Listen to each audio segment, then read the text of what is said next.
Kita ke sorotan lainnya. Indonesia kembali menorehkan hasil gemilang pada gelaran Asian Youth Games 2025 di Bahrain.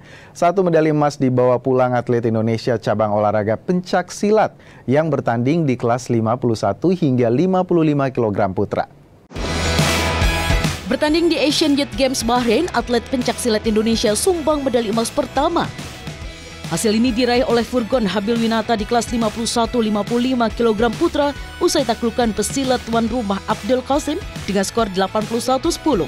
Sementara pesilat putri Indonesia Kiken Dwi Tata Olivia juga menyumbang medali perak. Dengan skor 54 sama, Kiken dinyatakan menang dari lawannya asal Uzbekistan Feruza Bozorova.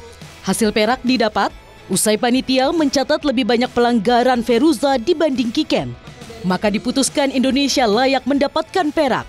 Tiba di Terminal 3 Bandara Soekarno-Hatta, pesilat muda Indonesia yang didampingi pelatih Yulinar Tikasari disambut oleh perwakilan Kemenpora dan NOC Indonesia. Tak hanya atlet pencak silat, 2 atlet kuras Indonesia Deswita Maharani dan Fabian Aulia juga tiba di tanah air. Walau belum bisa menyumbangkan medali, para atlet terbaik AYG 2025 juga turut mendapatkan apresiasi. Rini Taniken, Andika Pratama, Kompas TV, Tangerang, Banten.